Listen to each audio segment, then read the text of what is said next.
Everyone told me the girl on her knees was powerless. Everyone was wrong. They saw a rogue wolf with no pack, no name, and no alpha brand burned into her skin. They saw frozen mud soaking through her knees. They saw an alpha king standing over her, his iron crown catching the winter light, his voice so cold it could stop a heartbeat. They saw submission. They did not see what the earth saw. They did not see what woke up the moment she touched the ground. The Alpha King forced her to bow in front of 200 wolves. He should not have done that. Because the second her hands hit the frozen earth, the ground cracked open like it had been waiting for her. The gold light came up from the soil like a second sun rising from below. 200 trained wolves ran into the dark forest screaming. And the most powerful Alpha King on the continent went down on one knee. Not because she defeated him, because he recognized what she was. And what she was had not walked this earth in 1,000 years. But here is the part nobody talks about. Here is the part that will destroy you. The man who burned her entire pack to the ground. Her father, her family, every wolf she had ever loved. That man was already inside the territory. He had been hunting her for 4 years. He had not been chasing her. He had been hurting her. Every road she ran down, every border she crossed, every dark forest she survived alone. He had moved her there on purpose, like a chess piece, like something he owned. And she had never known, till now. Until the moment he walked out of the treeline with a chain built specifically to silence her power, and pale eyes that had been afraid of her since before she was born, and 30 years of preparation aimed at one single purpose. Stopping her before she became what the old text said she would become. The thing that cannot be taken. The thing that, once rooted, nothing in the world can move. Stay with this story.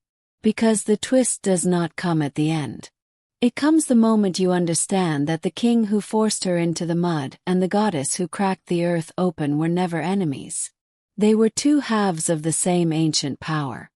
And the man who destroyed her family knew it before either of them did. This is not a love story.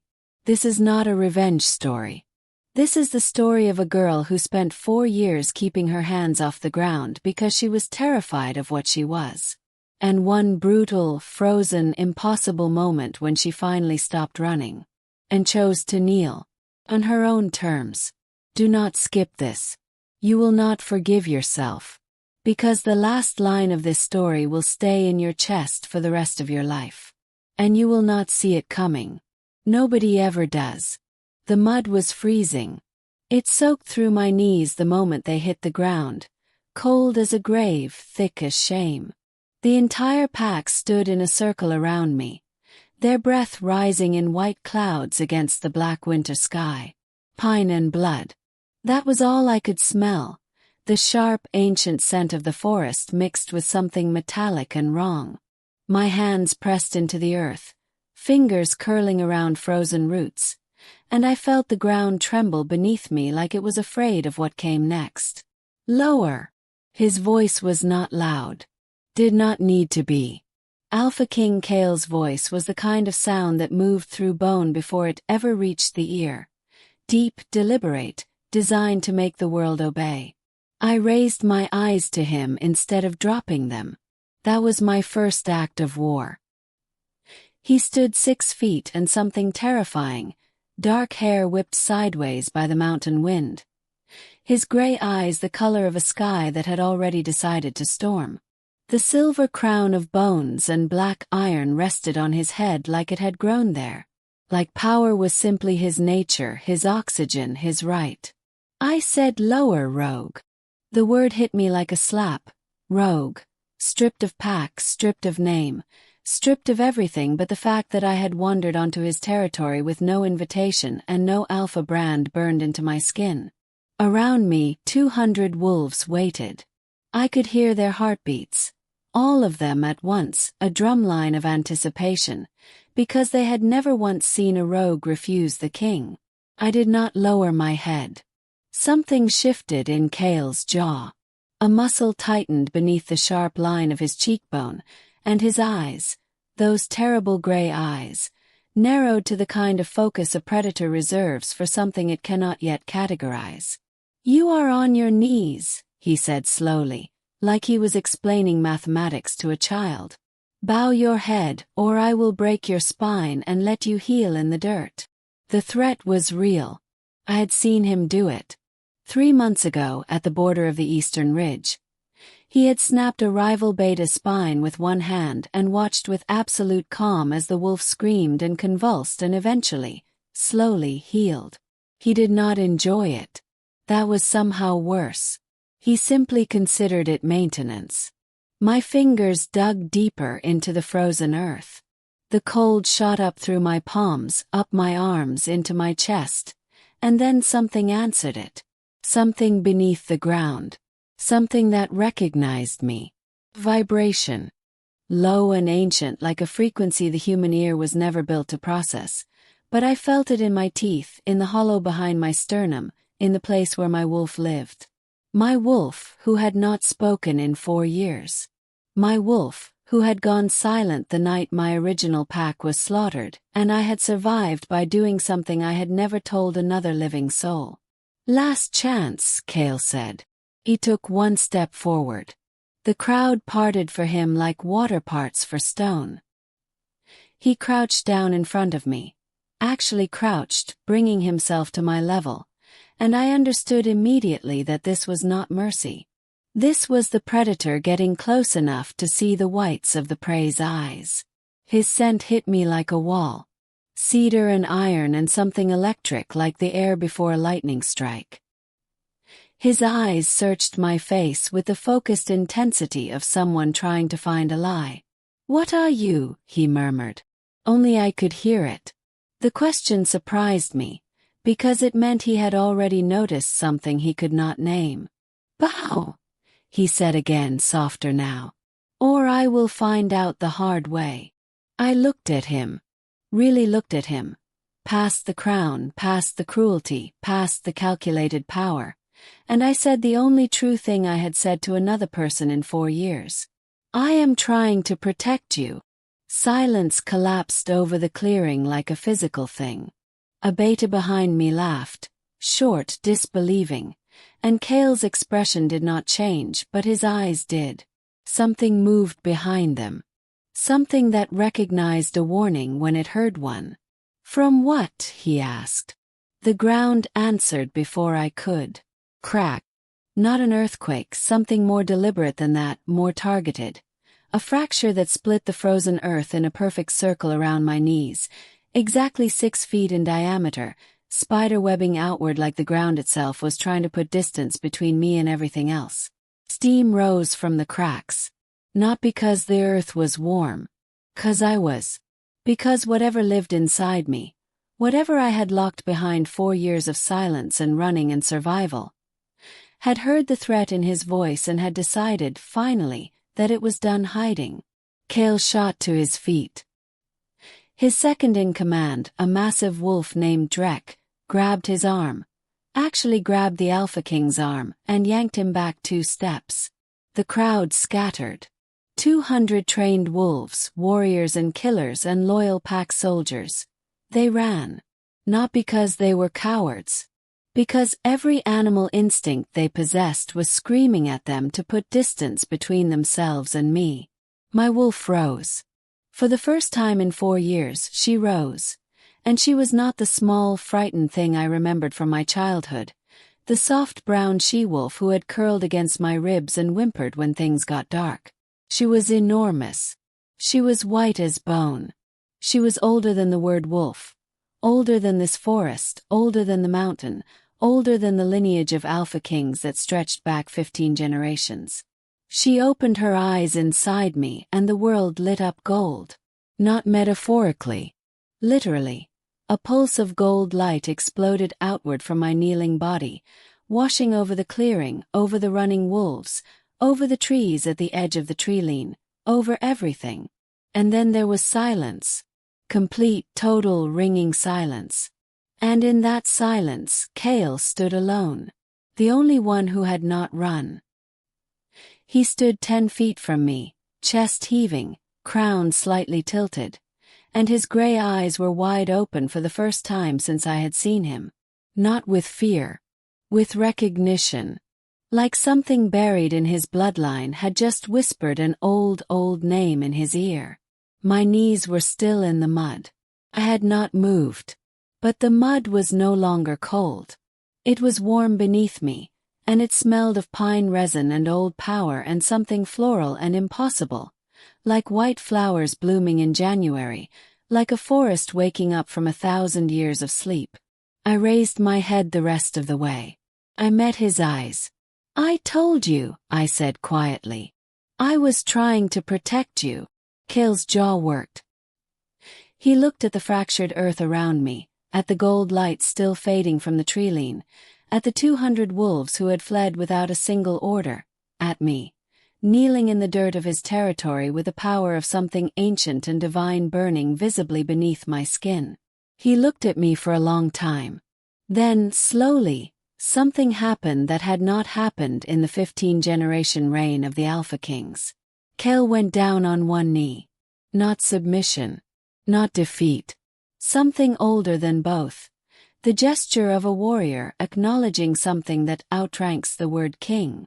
The forest did not breathe. The mountain did not move. And somewhere beneath us, deep in the frozen earth, something that had been sleeping for a very long time smiled. The Alpha King had forced a goddess to kneel. He had not understood yet that the moment she touched the ground, she became part of it. He had not understood that gods do not bow. They root. Kale's knee remained on the ground for exactly 7 seconds. Counted them. Not because I was measuring his humility. I did not think this man possessed humility the way ordinary people possessed it, like a garment they could put on and take off. I counted because every second he stayed down was a second the world was rearranging itself around a new truth. 7 seconds. Then he rose. He rose the way mountains rise. Not quickly, not dramatically, but with a particular authority of something that has decided where it stands and will not be moved from that position again. His gray eyes never left mine. The gold light had faded from the treeline, but it had not disappeared entirely. It lived now in the cracks in the frozen earth, running through the fracture lines like veins of something molten and alive, pulsing very faintly, in rhythm with my heartbeat. I noticed that before I noticed anything else. The earth had taken my rhythm. Or perhaps I had always carried its rhythm, and this was simply the first time the two of us had stopped pretending otherwise. Pushed myself upright. My knees were soaked through, mud-black and trembling, and the cold had moved from my skin all the way into my muscle by now, that deep, grinding cold that takes hours to fully leave a body. My legs shook when I stood. I hated that they shook. I hated that after everything, after the gold light and the cracked earth and 200 wolves fleeing into the dark, my body still insisted on being human enough to tremble. Kale watched me stand.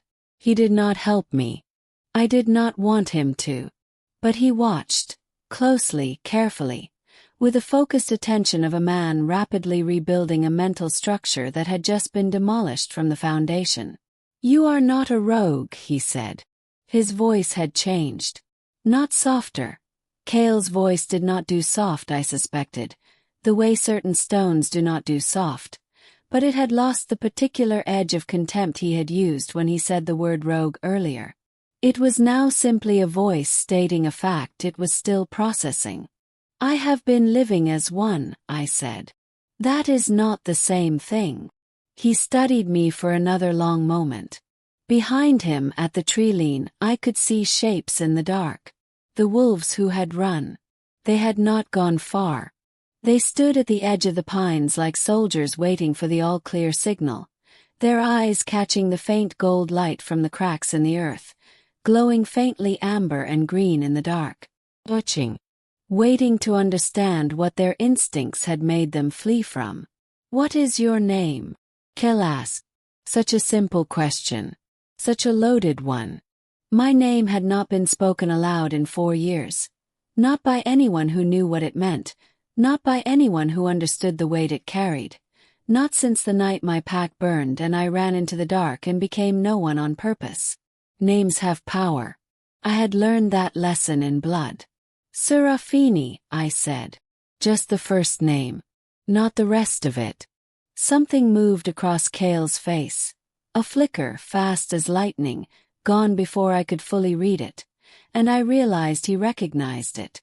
Not the way you recognize a face. The way you recognize a word from a language you were told as a child you would never need to speak. Serafini, he repeated. He said it the right way. Most people said it wrong. They softened the middle, rounded the vowels, made it something gentle and feminine and harmless. Kale said it the old way, the correct way, with a hard emphasis on the second syllable that made it sound less like a name and more like a command. Like the word for seraph. Like the word for burning. I felt the earth pulse beneath my feet at the sound of it. Just once. Single slow heartbeat.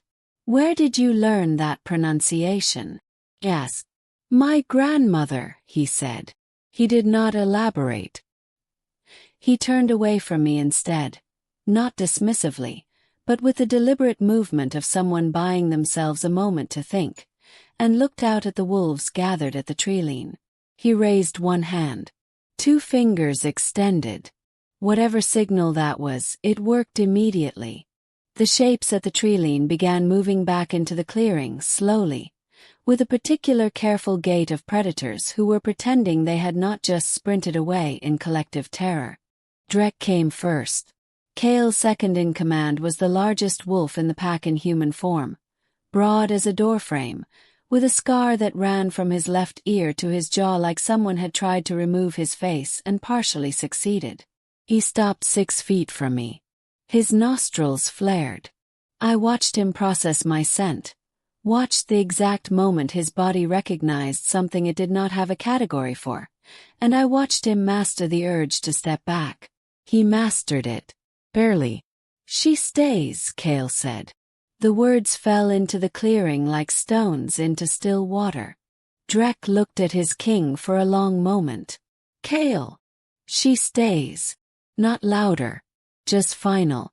Drek closed his mouth. He looked at me with eyes that were doing complicated work, calculating threat levels, running pack protocols, wrestling with the fact that every instinct he possessed was giving him contradictory information about what I was. Dangerous, said one instinct. Sacred, said another. He settled on unpredictable and took a half step to the side, which was not retreat and was not welcome but was something navigable in between. They gave me a room in the outer lodge. Not the main house. The main house was the Alpha King's domain. All dark wood and iron and the particular smell of concentrated power that clings to places where authority has lived for generations. The outer lodge was smaller, older, set at the edge of the pack's central compound where the tree line began to creep back in, where you could hear the mountain wind moving through the pines even with the windows shut. I preferred it. The woman who showed me to the room was perhaps 60, with silver hair braided tightly against her skull and eyes that had seen enough to stop being impressed by most things. She told me her name was Marin. She did not ask me mine. She gave me dry clothes, thick wool worn soft with washing, smelling of cedar and wood smoke, and she set a bowl of something hot on the small table by the bed and she left without ceremony. I sat on the edge of the bed for a long time without eating. I pressed my palms flat against the wooden floor. The connection was fainter here, further from the open earth, filtered through timber and stone, but it was still there. Pulse. Slow and steady. Like a heart that had been waiting a very long time for someone to press an ear against the ground and finally listen. I had spent 4 years running from this. I had spent 4 years in a state of such deliberate numbness that I had almost convinced myself the thing inside me had died along with everyone else that night. Had not died. It had waited. I pulled my hands off the floor. I ate the soup. It was venison, rich and dark and heavily herbed, The kind of food built for cold bodies and cold nights. And I stared at the knots in the wooden wall, and I tried to think clearly about the situation I had just stepped into. The situation was this. The Alpha King of the largest, most powerful pack on the continent now knew I existed. He had seen the light. He had felt the earth crack. He had gone down on one knee in front of 200 witnesses. Those 200 witnesses had seen all of it. And information in pack society moves faster than fire. The first messenger bird arrived at dawn. I know because I did not sleep. I sat in the dark and listened to the lodge settle around me, listened to the mountain breathe outside the window, listened to the distant sounds of the pack, the soft movements of night sentries, the low murmur of voices that had not yet quieted despite the late hour, and at the first gray lightning of the sky I heard wings. Large wings. The kind that belong to birds that carry more than letters. I went to the window. The bird was a raven. Pure black, enormous, with a band of dark red around its left leg that I recognized immediately. Red band. Eastern Cliffs pack. Aldrich's pack. My stomach turned to ice. Aldrich Voss was not a name people said casually. He was the second most powerful alpha on the continent, which meant he had spent the last decade in a state of barely contained fury about being second. He was brilliant and he was cruel and he was patient in the particular way that very dangerous people are patient. Not calm, never calm, but still, the way a blade is still before it moves. He had spies in every pack. Of course he did. Of course someone in those 200 wolves had sent word east before the gold light had even finished fading from the treeline. I watched the raven land on a post at the edge of the compound. I watched a young pack soldier untie the message from its leg with careful hands. I watched him carry it toward the main house at a pace just below running. Closed my eyes. Aldrich knowing I existed was not immediately fatal. What Aldrich did with that knowledge depended entirely on how much the messenger had understood about what they witnessed. If the message said rogue girl, strange light, the king kneeled. That was manageable. That was mysterious but not yet specific. If the message said she cracked the earth, the wolves ran, the old signs were present. That was a different problem entirely. Because Aldrich had a grandmother too. And I had reason to believe his grandmother had known a great deal more than Kale's. Kale summoned me an hour after sunrise. He main house was everything the outer lodge was not. Ceilings that rose into shadow, walls covered in the mounted documentation of 15 generations of Alpha Kings, iron chandeliers burning with actual fire, the smell of old power so thick it sat on the back of your tongue like a taste. He was standing at a long table covered in maps when I entered. He did not look up immediately. I stood in the doorway and watched him study the maps, the way his eyes moved systematically west to east, the way his finger hovered over the Eastern Cliffs territory without touching it, and I understood that he had already read the message and had already begun building a strategy around it. This was a man who did not experience problems. He experienced logistics. You saw the bird, he said. Not a question. Yes. Then you understand the timeline has compressed. He looked up then. In the morning light, without the black sky and gold light and the theater of last night's confrontation. He looked different. Not smaller. Kale would never look small, it was simply not available to him as an option, but more specific.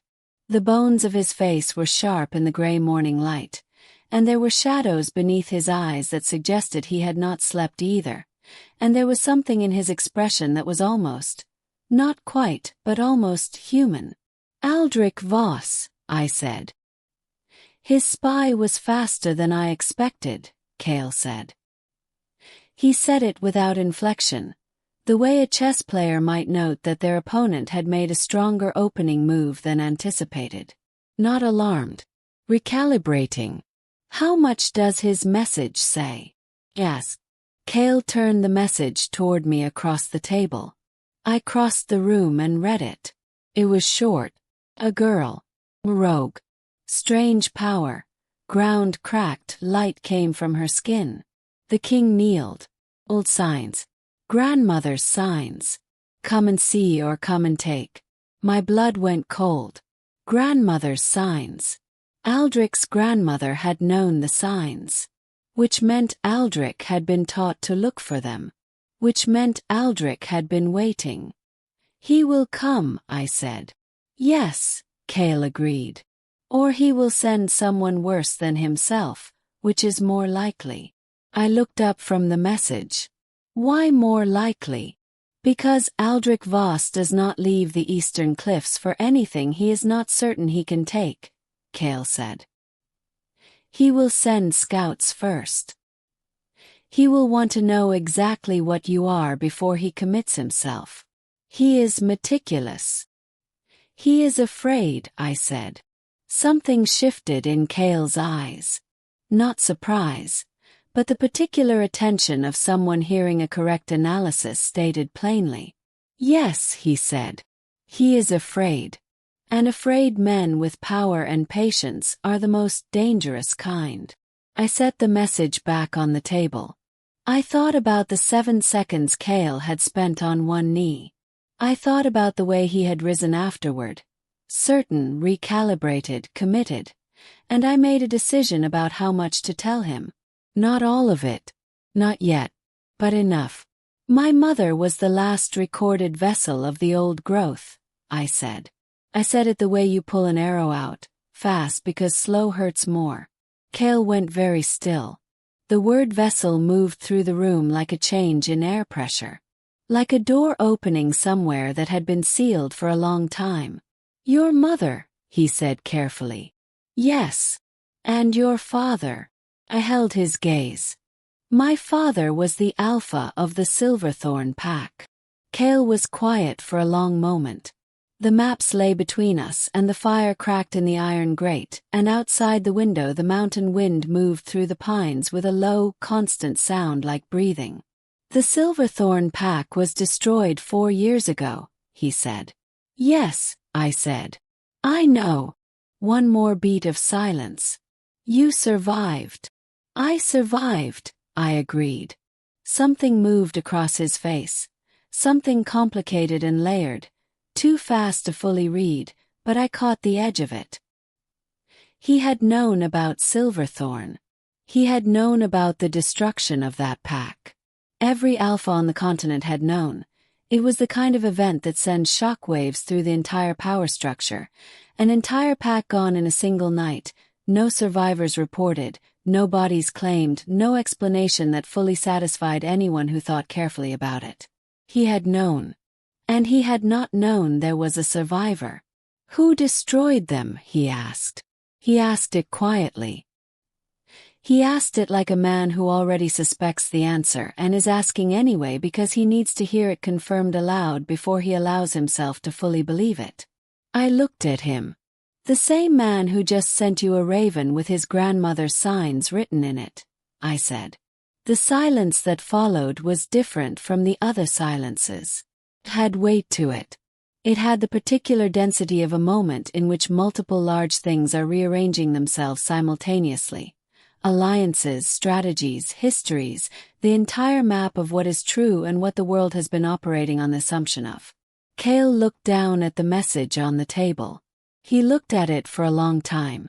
Then he turned away from the table entirely and walked to the window and stood looking out at the mountain with his hands clasped behind his back, and I watched the line of his shoulders and the set of his jaw and the stillness of him, and I understood that the man was not simply processing information. He was containing something. Rage maybe. Or something older and more structural than rage. The particular fury of a person who has been operating in a world built on a lie and has just seen the foundation crack. He sat at my table, Cale said. Very quietly. 3 months ago. He sat at my table and drank my whiskey and asked about border agreements, and I told him about the Eastern Ridge tensions and he nodded and suggested alliances and I considered them. He stopped. The muscle in his jaw worked. He sat at my table, he said again. Not to me. To the mountain, maybe. To the 15 generations of kings watching from the walls. He knew I was out here, I said. He has known for approximately 6 months. He has been moving me, not chasing me, moving me, pushing me west, closing off routes south, making the northern territories inhospitable until the only direction left was toward your border. Cale turned from the window. He drove you to me. He drove me to you, I confirmed. Why? And this was the part that required care. This was the part where what I said next would determine everything. The shape of whatever fragile, dangerous, unprecedented thing was forming between us. The question of whether Cale would decide I was an asset to be protected or a liability to be managed. Because a vessel of the old growth, combined with the power of an alpha king of this bloodline. I stopped. I chose my words with the precision of someone walking across ice. The old texts call it a convergence. When the earth power and the wolf power meet in the right conditions, they do not simply coexist. They compound. They become something neither can be alone. What does it become? Cale asked. His voice was very controlled. The old word for it is Koravar, I said. It does not translate cleanly. The closest rendering is, the thing that cannot be taken. The thing that, once rooted, can never be moved. A power so anchored in the earth itself that no force, no army, no alpha or king or conqueror, can displace it. Cale stood very still. And Aldrich wants this, he said. Aldrich wants to prevent it, I said. Because if it happens, if a convergence forms, it forms a protection that extends over whoever the vessel is bonded to. Back. Territory. A lineage. I let that sit for a moment. Aldrich has spent a decade positioning himself to eventually take your territory, I said. A convergence here with you, it would make that impossible. Not difficult. Not costly. Impossible. The earth itself would reject him. The fire cracked. The mountain wind pushed against the window glass. Cale looked at me with those gray eyes that had, in the space of 12 hours, moved through contempt and recognition and strategic calculation and something else. Something that did not yet have a clean name, and he said, "And you?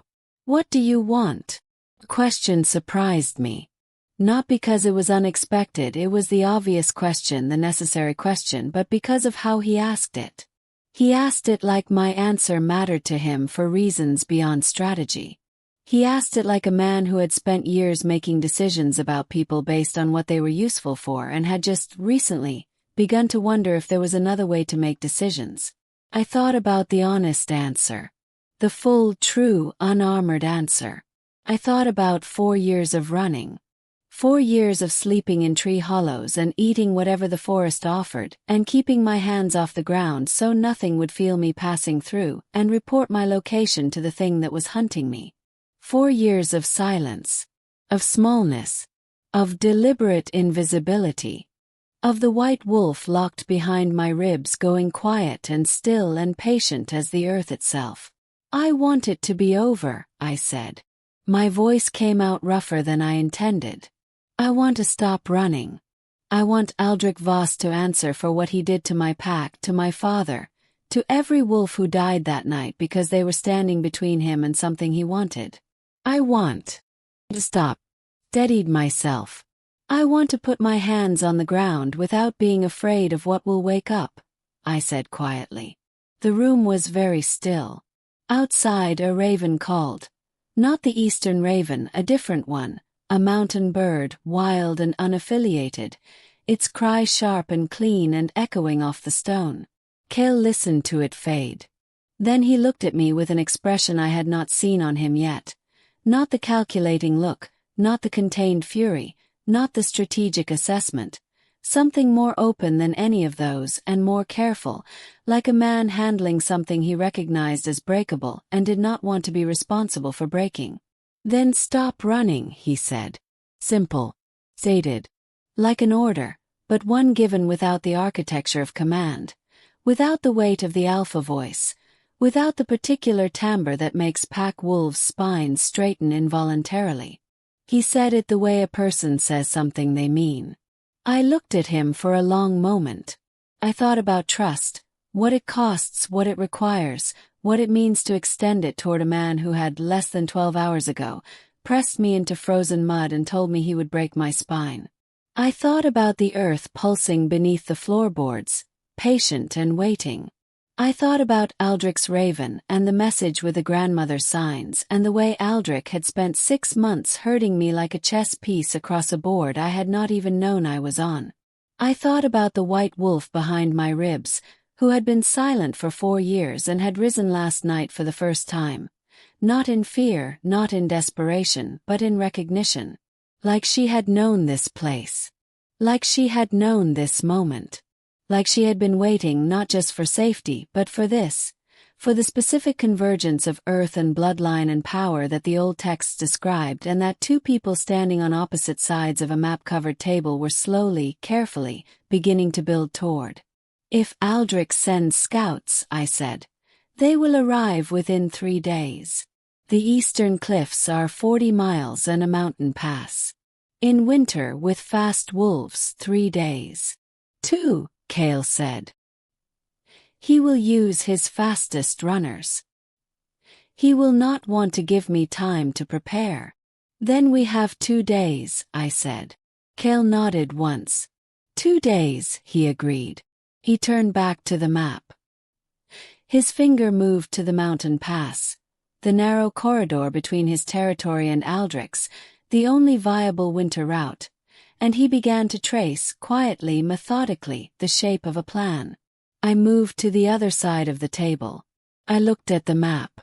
I pressed my fingertips to the paper, to the lines that represented the terrain I had crossed in the dark, the forest I had slept in, the ground I had run over, and beneath the paper and the wood of the table and the stone of the foundation I felt the earth pulse. Once. Steady. Waiting. Thought 2 days. I thought, Aldrich Voss has been patient for a decade and afraid for 4 years. I thought, a goddess does not kneel. But she does root. And when she roots, nothing in the world can move her. Outside, the mountain wind came down hard through the pines and the ravens answered it from the high branches, and the gold in the earth's cracks pulsed once, warm and ancient and completely certain, and the long waiting began to end. The scouts arrived in 1 day. Not 2. 1. Which meant Aldrich was not being patient anymore. Patience had been his weapon for a decade. Slow, methodical, invisible patience, the kind that builds empires and destroys packs without ever leaving fingerprints. But something had changed. Something in that message had cracked his composure the same way my knees had cracked the frozen earth. And whatever lived on the other side of Aldrich Voss's patience was apparently faster than his fastest wolves.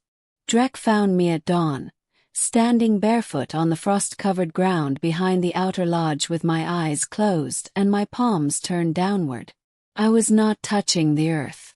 I was simply standing close to it, learning its edges, relearning my own.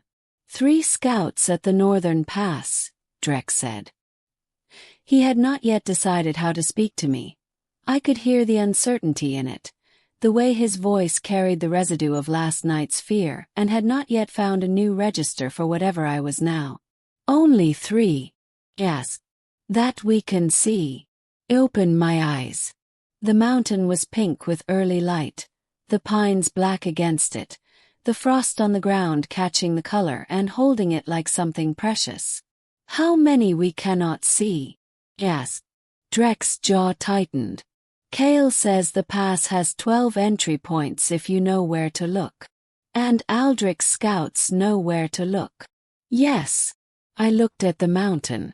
I thought about the earth beneath the pass, the ancient rock, the deep root systems of trees that had been growing there for centuries, the underground water that ran in cold dark rivers far below the surface. I thought about whether I could feel that far. I had not tried. I had spent 4 years ensuring I never tried. Take me to Cale, I said.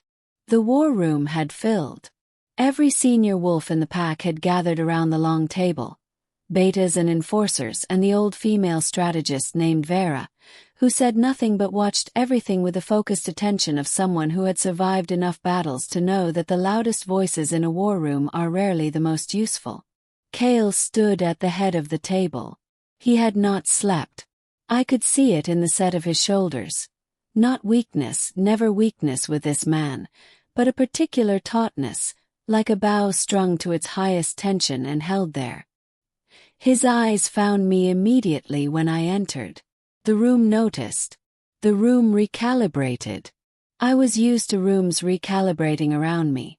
I had spent 4 years trying to prevent it, stepping softly, speaking little, keeping my presence as unmemorable as possible. I let them look. "The scouts are a message," Kale said as I reached the table. "Not a reconnaissance. Aldrich wants us to see them." "He wants us to count them," I said. 3 visible scouts. He wants us thinking about 3.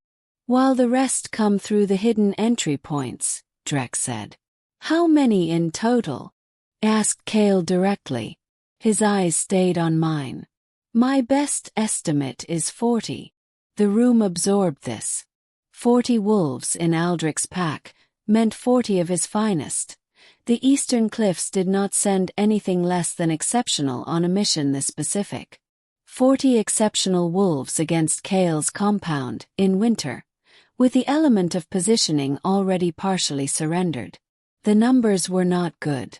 They were not unsurvivable, but they were not good. "He is not trying to win a battle," I said. Every head in the room turned toward me. "He does not need to defeat your entire pack. He needs one thing." Pause. "He needs me." Silence. "If he takes me out of this equation," I said, "the convergence cannot form. The protection does not manifest.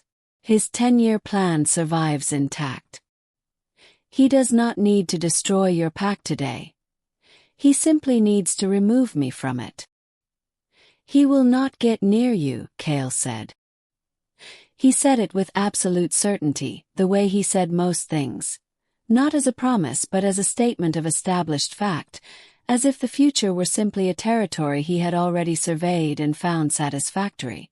Something in my chest tightened.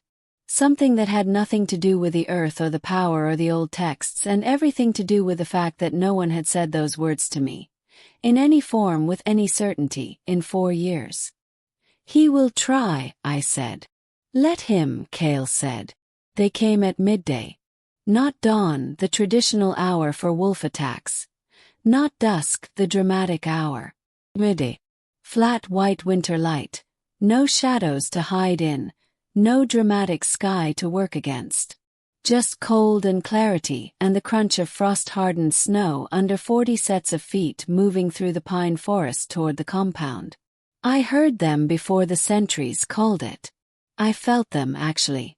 The vibration of that many bodies moving across the earth at speed.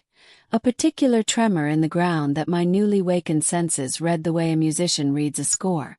Too fast. Too many. Too certain. I was standing in the center of the compound's main clearing when the first howl split the air. Eastern Cliffs wolves had a distinctive howl, lower than most, with a particular resonance in the lower register, almost harmonic, like 2 wolves howling at once. It was designed to intimidate. It worked on most wolves. I felt the pack around me tighten, the collective physical response of trained warriors registering threat. And I felt Kale, somewhere behind me, still and focused, issuing quiet orders in a voice below carrying distance. Then the tree lean erupted. They came in 3 waves. The first wave was the visible 3. The scouts, acting now as vanguard, moving fast and low through the snow. The second wave came from the eastern entry points. 8 wolves, shifting fully as they ran, gray and black and enormous, their paws throwing up sprays of snow. The third wave, the bulk of them, came from 5 directions simultaneously. Surrounding. Practice. Devastating in its coordination. Kale's pack met them. The clearing became noise and movement, and the particular terrifying chaos of wolves fighting wolves. The crash of bodies, the snap of jaws, the sounds that go with bones under pressure, the sharp copper smell of blood opening in cold air. I stood in the center of it. I did not move. I had known, from the moment Drek woke me at dawn, that this was not a battle I could fight with teeth and muscle. I was not, in the traditional sense, a fighter. I was something older than fighting. I pressed my feet harder into the snow. Breathe. Around me, the battle moved in terrible, beautiful, awful patterns. I watched Kale move through 3 Eastern Cliffs wolves with the particular efficiency of a man who has been doing this long enough that it is no longer violence but simply geometry. He was extraordinary. I had known he would be. I had not been prepared for the specific reality of it. The way he moved with complete economy, nothing wasted, every action precisely calibrated. The way the crown of iron and bone caught the flat white light and threw it back like a signal. Then I saw him. Not Kale. Aldrich. He was not supposed to be here. He had not come himself. That was the rule, the pattern, the methodology I had predicted. Patient men send others. Afraid men stay back. But Aldrich Voss had crossed his own mountain pass in winter, had come himself, had broken his own decade-long pattern of controlled patience, and I understood in the single second it took me to find him at the treeline what that meant. He was more afraid than I had calculated. And more afraid men do not become more careful. They become more dangerous. He was tall, Aldrich. Taller than I remembered from the one time I had seen him years ago before everything, with white blonde hair that made him almost invisible against the snow and eyes that were the pale, specific blue of deep ice. He was not looking at the battle. He was looking at me.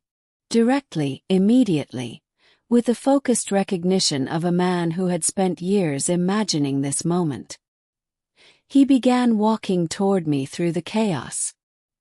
His wolves made a corridor for him, unconsciously, instinctively, the battle reorganizing itself around his path without instruction. He raised one hand.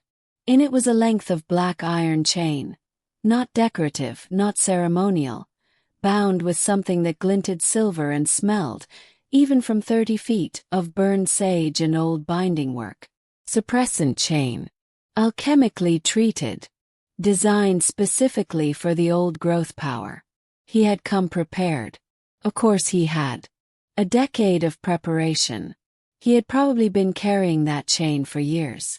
Serafini, he said. He said it wrong. Soft middle, rounded vowels. Like something gentle. Like something he owned. I have waited a very long time for this, he said. He kept walking toward me. Around us, the battle was beginning to tilt. Aldrich's 40 wolves were well matched. And Kale's pack was strong, but they were fighting on defense, reactive, and the math of 40 against 28 was grinding in one direction. Could see Kale. He had broken through to the near side of the clearing and he was moving toward me and toward Aldrich simultaneously. And there was something in his movement that was different from the controlled efficiency of a moment ago. Something less calculated. Something that looked, from this distance, remarkably like terror. Not of Aldrich. Of what Aldrich held. Do not, Kale said. Not to me. To Aldrich. Aldrich glanced at him with the mild, almost bored expression of a man watching an obstacle he has already planned around. You cannot stop this, Kale, he said. The convergence cannot be allowed. You understand this, surely.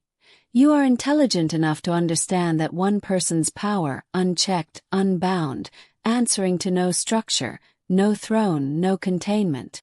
She would not be unchecked, Kale said. His voice was raw. I had not heard his voice raw before. She is under my protection. Your protection, Aldrich repeated. Something moved through his ice-blue eyes. Contempt, and beneath the contempt, fear, and beneath the fear, something desperate and old. You have known her for one day, Kale. You felt the power and you kneeled, and now you believe you understand what you are dealing with. He shook his head. I have been studying this for 30 years. I know exactly what she is. I know exactly what happens when a vessel roots. I know what they take from the land, from the pack, from the alpha they bond to. He took another step toward me. They consume Serafini. That is what the old texts your mother never finished reading would have told you. Convergence does not protect. It devours. It roots so deeply that everything around it feeds the power. The pack, the alpha, the land itself, until nothing is left but the vessel and the earth and a perfect empty silence. He stopped 10 feet from me. His pale eyes were almost kind. Your mother knew this, he said quietly.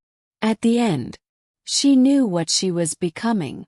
That is why she stopped it herself. The world went very still. My heartbeat was enormous in my ears. You are lying, I said. My voice came out very steady. I was grateful for that. I am not, he said. Ask the earth. It was there. And the terrible thing, the absolutely devastating thing, was that I could not be certain he was lying. I could not be certain because I had never finished reading the old texts either. Because my mother had died before she could teach me. Because I had spent 4 years running from this power instead of learning its edges. 'Cause I did not know. I did not know what I was. Not fully. Not completely. The chain swung gently in Aldrich's hand. Cale was still moving toward us. Slower now, navigating 3 wolves who had repositioned to block him. And I could see in his face the specific agony of someone watching something terrible happen in slow motion and being unable to close the distance in time. His eyes met mine across the chaos. Gray eyes. Complicated and layered and, in this moment, stripped of every calculation and strategy and king's composure. Just a man looking at me. Saying without words, with only the raw, desperate openness of his expression. I do not believe him. I do not care what the texts say. Do not let him take you. I looked back at him. I thought about what Aldrich had said about my mother. I thought about the night the Silverthorn pack burned. The smell of pine and smoke, the sound of howling that turned to screaming and then to silence. The moment I had pressed my hands to the earth and something enormous had come up through me and out of me and I had run because I was 17 years old and I did not understand what I had done. I had not looked back to see. I had been too afraid. I thought about 4 years of keeping my hands off the ground. 4 years of silence. 4 years of the white wolf waiting, patient as the earth, certain as roots. I thought about Cale going down on one knee. Not from the power, not from fear, from recognition. The gesture of a warrior acknowledging something that outranks the word king. I thought about the earth pulsing in rhythm with my heartbeat. I thought about the warmth in the mud. I thought about the gold in the cracks. I looked at Aldrich's chain. I looked at his pale, afraid eyes. I looked at the man who had destroyed my pack, my family, my childhood, my name.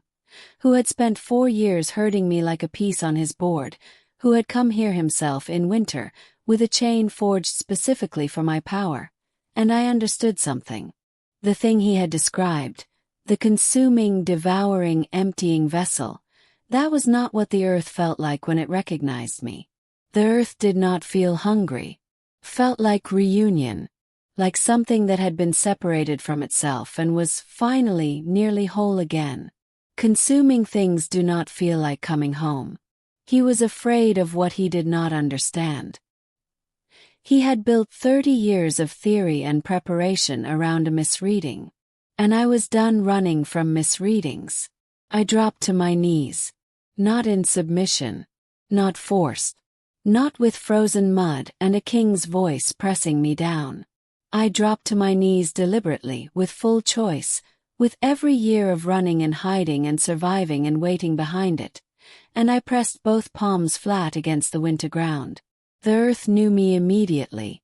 Had always known me. The ground cracked. Not in a small circle this time, not a contained fracture. It cracked outward in every direction simultaneously. A vast spiderweb of light that split the clearing in the snow and ran to the tree-line and beyond, into the forest, down the mountain, through root systems and stone and deep underground water. The gold light came up like sunrise. Like a second sunrise from below, warm and ancient and completely without violence. There was no force in it, no aggression, no explosion of destruction. It was simply presence. Enormous, rooted, absolute presence.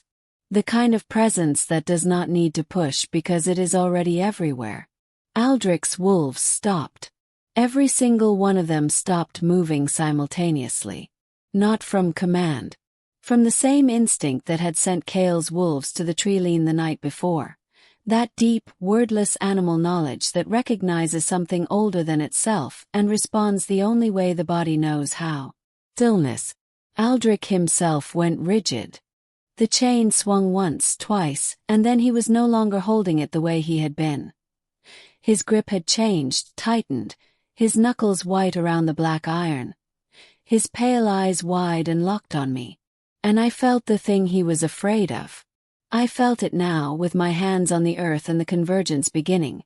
Not the empty consuming void he had described, but the truth of it, the actual nature of it. The thing the old texts had said and his grandmother had told him and his fear had twisted into something he could manage. Vessel does not consume. Vessel holds. The way the earth holds. Not taking, not devouring, but containing and supporting and sustaining everything that roots in it. The pack was in the earth. I could feel them. Kale's pack, every wolf, their heartbeats in the ground the way tree roots are in the ground. And the convergence did not take from them. Gave. It poured something old and sustaining down through the ground into every wolf who stood on it. Something that moved through them like warmth through cold hands, like water through dry soil. Felt them steady. I felt them strengthen. I felt the wounded ones. 3 down, bleeding in the snow. And I felt the earth move under them like a living thing, like a hand, gentle and certain. The wounds did not close instantly. It was not magic in the theatrical sense. But it was real. And then I found Kale. He was the brightest point in all of it, the specific, singular resonance of an alpha bloodline 15 generations deep, carrying in its roots the specific vibration that the old texts called the wolf power, the counterpart to the earth power, the thing that made a convergence not a consumption but a completion.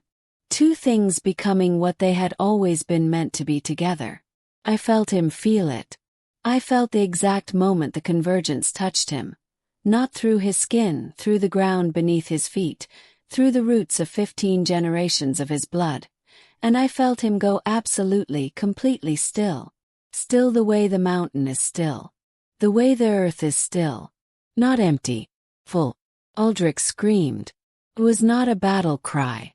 It was not a command.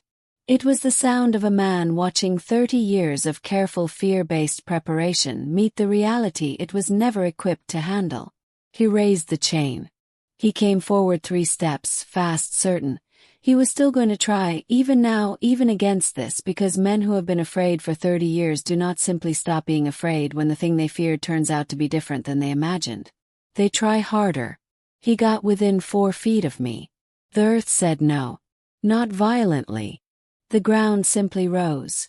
A ridge of earth 6 inches, clean and certain, between his feet and mine. And the gold light, which had been warm and ambient until this moment, intensified directly in front of me. Aldrich hid it. He did not pass through it. He did not burn. He did not shatter or bleed or suffer any of the dramatic violences of battle. He simply could not move forward. The light held him. Not with force, with truth. He stood in it, straining, the chain raised, and the gold did not fight him. It simply made clear, with absolute patience and absolute certainty, that there was no path through. That there had never been a path through. That all 30 years of preparation had been built toward a door that did not exist. His face in the gold light was extraordinary. Stripped of the ice-blue certainty, stripped of the patience and the strategy and the long-held fear. It was the face of a man who had just been shown, in terms that could not be argued with, that the thing he had destroyed a family to prevent had never been the thing he thought it was. The chain fell. It hit the frozen ground with a flat, metallic sound. And then Aldrich Voss, the second most powerful alpha on the continent, the patient and brilliant and terrible architect of a decade of slow destruction, sat down in the snow. Not submission. Not defeat. Collapse. The kind that happens when the structure holding a person upright has been entirely removed. He sat in the snow and the gold light held him, not unkindly, and somewhere in the earth below us, something very old and very patient simply waited. I do not know how long I knelt there. Long enough for the battle to end. Long enough for Aldrich's wolves to stand down. Not from Cale's order, not from defeat, but from the particular stillness that had settled over everything, the sense that the ground itself had made a decision and all of them were simply living inside it. Long enough for the wounded to begin, slowly, to heal. Long enough for Cale to cross the clearing. I heard him coming. I heard his footsteps in the snow, heavy and certain and unhurried. And I heard him stop behind me, close, the cedar and iron scent of him cutting through the cold. I kept my hands on the ground. I did not need to anymore. The convergence was complete, it was rooted now, it would not require my constant contact to sustain. But I kept them there because I was not ready to let go. 4 years of keeping my hands off the ground. I was not ready to let go. Serafini, Cale said. He said it the right way. Like burning. I raised my head. He crouched down in front of me. Again, the second time in 2 days, the man lowering himself to my level. And his gray eyes found mine, and in them I saw everything that had shifted in the 20 hours since he had first pressed me into the frozen mud. Everything that had cracked open and recalibrated and finally settled. "It is done," he said. "Not yet," I said. "What remains?" I looked at him for a long moment. I thought about the question he had asked me in the war room that morning. "What do you want?" And the answer I had given him, the honest, unarmored answer. I want to stop running.